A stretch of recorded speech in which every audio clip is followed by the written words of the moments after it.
morning, guys. This is David from Busy Bee Farms. We just posted that we got back from the vet and what they found out with Max and his eyes.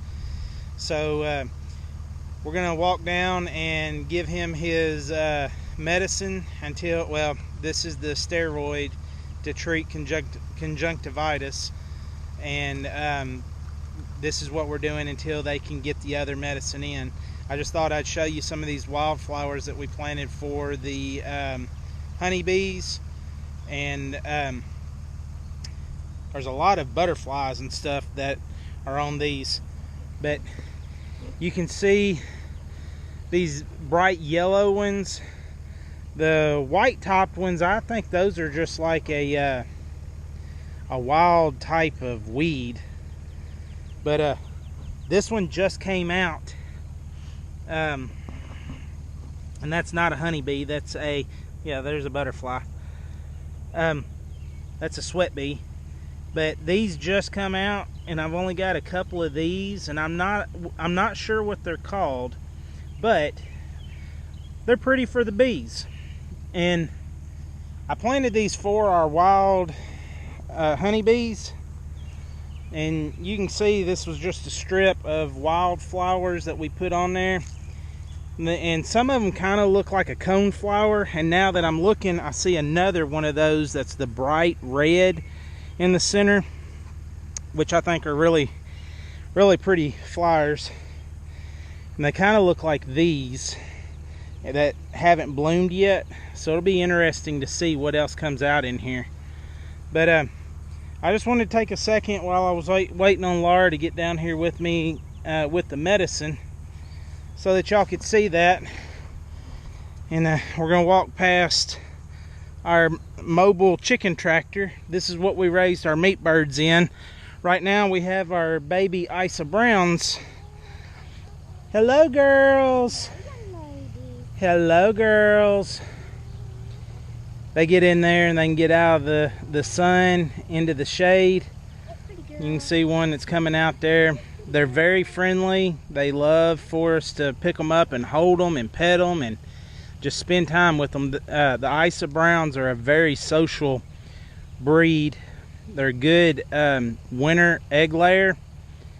And she was going over, if you couldn't see that, she was going over to that little white top on the clover.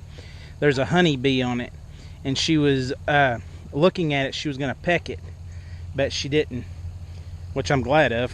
But anyways, just showing you that a little bit. And we might can get a video of the garden, the back garden. See if Laura's going to do a garden tour down there. Hello, Goldie. And I noticed yesterday that the potatoes are starting to bloom. So, hey, Max dog, come over here in the shade.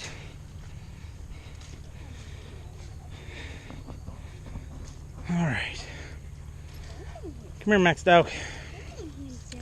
So he didn't like us doing this before, and you can't really see. His eyes look okay now because the vet cleaned them out this morning. Yep, they cleaned them and flushed them, so they don't look too bad right now. But I have to straddle him, and then to do it, I have to hold the eye open, and we squirt the gel, steroid gel, directly on the eye, and then rub it in. Sweet boy. Sorry, buddy. Oh, come here. Let's see if we can get this one. That one's a little goopy on the inside. You didn't get anything in. I didn't get anything in. He's not wanting to open that eyeball. Oh no, baby. Good job, man.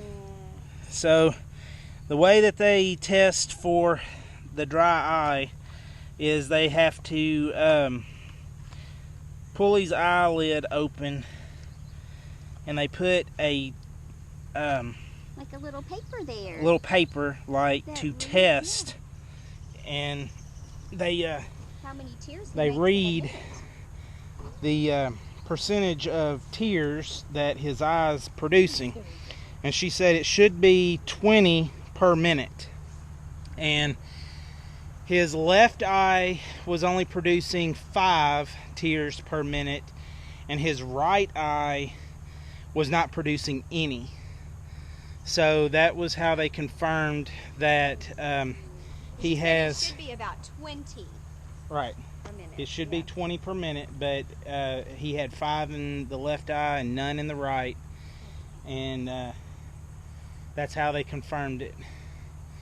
So, anyways, that's how we're treating Max. He's gonna go back over there and get in his hole that he has dug out underneath this.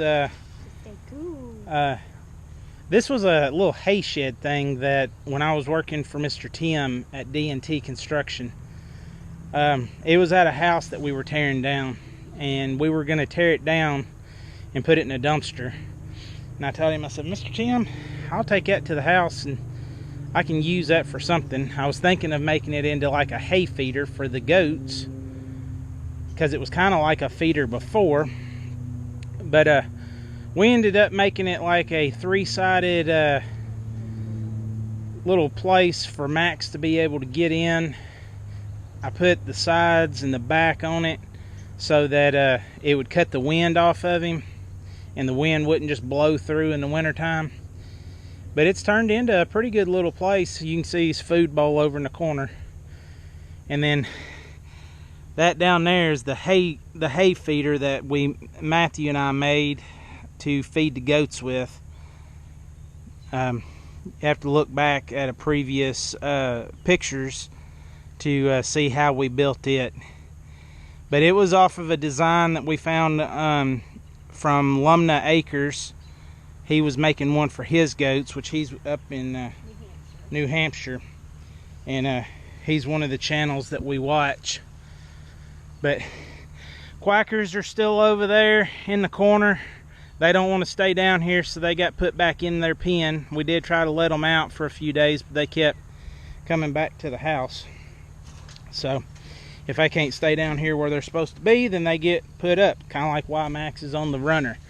He's an escape artist, like Great Pyrenees tend to be, and they don't like to stay home. They like to roam the whole countryside. So if he's not going to stay with the goats, then we'll keep him on a runner where he's got to stay with them. And we've tried him a couple times off, and it's just a matter of an hour or so and he's out romping the whole neighborhood, which is not good here in the city. You know, the dog catcher hangs out next door with the people that live next door, so we can't very well have him run in the countryside. This is our apple tree. It's really filling out. We've not gotten any apples off of it yet, and that's our other one over there. I'm gonna say it's probably 15 foot tall. One of our peach trees here, it leaved out, it bloomed, it put on little peaches, and then for whatever reason it just dried up and died. It's not completely dead, but it ain't doing good. We're expecting it to die. The other one is a peach tree also. It's doing pretty good. It's got a lot of peaches on it. And then that's our only pear tree. We had a second one over there beside of it, but it died shortly after we put it out. So anyways, guys, that's a little bit of an update from how we're treating Max's eyes, the wildflowers, the girls, and Laura and I will try to get out to the back garden to do a garden update. But I'm on my way over to my friend Russell's house to help him clean out the fence rows and try to get another field cleaned up so we can get more hay. So we just want to take a minute to share with you what's going on here at Busy Bee Farms and what we're doing and how we're doing it. We appreciate y'all watching our videos and letting us know what you think. You know, we can see that people take a look at them, but if you don't tell us what you want to see and what you like, then, you know, we just do what we think. So anyways, guys, hope y'all have a great day. Stay safe. God bless.